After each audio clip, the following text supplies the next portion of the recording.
Throughout history, some men have risen to power through charisma, strategy, or sheer force. But others carved their names into history for something far darker: terror, brutality, and bloodshed. These are not just leaders. They are warlords, men who left behind empires of bones and rivers of blood. Today, we're counting down 5 of the most evil warlords of all time. Stay with me, because each one is worse than the last. In the 5th century, Europe trembled at a single name: Attila. To the Romans, he was the Scourge of God, a living nightmare on horseback.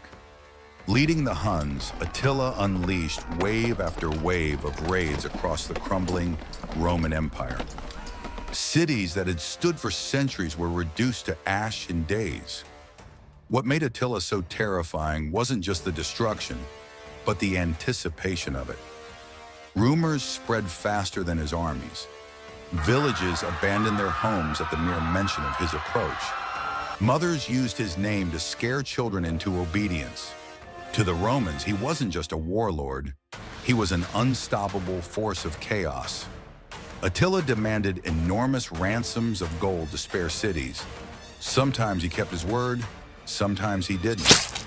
In one campaign, he marched into Gaul, modern-day France, burning everything in his path until finally being stopped at the Battle of the Catalonian Plains. Even in defeat, his legend grew. Attila didn't just conquer land, he conquered fear itself. Fast forward to the 14th century and you'll meet Timur, better known as Tamerlane. If Attila was feared, Timur was pure horror. His empire stretched across Persia, India, and Central Asia, but his path to power was lined with corpses. Timur's campaigns were notoriously brutal. After capturing Delhi, he ordered the execution of over 100,000 captives in a single day. But he didn't stop there. To him, death was not enough. He wanted to make an example. He built pyramids of skulls as monuments to his cruelty, each one a grim warning to anyone who dared resist him. What made Timur so chilling was the contradiction. He patronized the arts, sponsored architecture, yet beneath that cultured exterior was a man who viewed human life as nothing more than a tool of intimidation.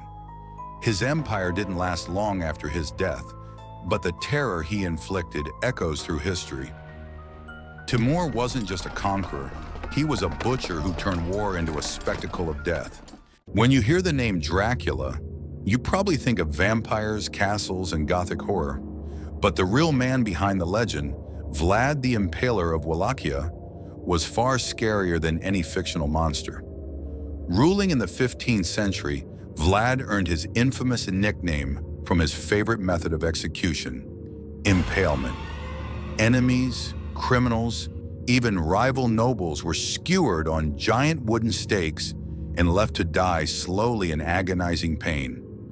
Entire fields of impaled bodies lined the roads leading into his territory. Imagine riding into Wallachia and seeing thousands of corpses swaying in the wind. That was Vlad's welcome sign, and it worked. His brutality was a weapon of psychological warfare. When the Ottoman Empire invaded, they reportedly turned back after encountering what chroniclers described as a forest of the impaled. But while some of his people saw him as a fierce defender of the land, to outsiders he was a sadistic monster. His legend inspired Bram Stoker's Dracula. But the truth is even darker. Vlad the Impaler was a man who turned cruelty into a political strategy. In the 19th century, Africa witnessed the rise of one of its most brilliant and ruthless warlords, Shaka Zulu. Before Shaka, the Zulu were just one small tribe among many. After him, they were an empire feared across the continent. Shaka revolutionized warfare. He introduced the short stabbing spear, forcing brutal close-quarters combat. His soldiers fought in tight formations, like a human machine, encircling enemies with his famous bullhorn tactic. Discipline was absolute. Retreat was not an option. Victory was the only path. But Shaka's genius was matched by his cruelty. He demanded total loyalty, often executing his own men for showing weakness. Villages that resisted him were wiped out, and survivors were absorbed into his growing army. Even his personal life was soaked in blood. After his mother's death, Shaka ordered no crops to be planted for a year, no milk to be consumed, and anyone who dared disobey was executed. His reign brought power but also terror, even among his own people. Finally, we come to the 20th century, and perhaps the most chilling warlord of them all, Pol Pot.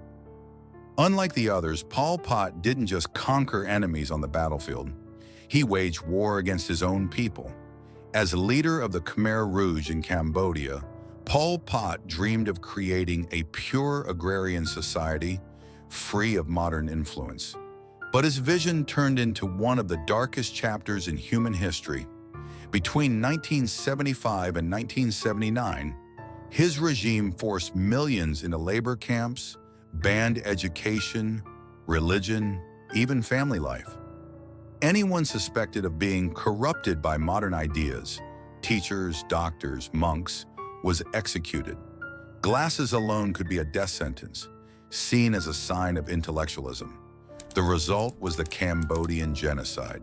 Nearly 2 million people, about a quarter of the country's population, died from starvation, forced labor, or execution. Unlike warlords of the past who fought rival empires, Pol Pot turned his cruelty inward. He didn't just destroy enemies, he destroyed his own nation from within. From Attila's horsemen sweeping across Europe to Pol Pot's killing fields in Cambodia, these warlords remind us of the darkest depths of human ambition. They built empires not on trust or loyalty, but on fear, cruelty, and death. So now I'll leave the question to you. Which of these warlords do you think was the most terrifying of them all? Was it Attila, who brought Rome to its knees? Tamerlane, the butcher who built pyramids of skulls? Vlad, who turned execution into an art? Shaka, whose brilliance was as ruthless as his brutality? Or Pol Pot, who turned his own country into a graveyard?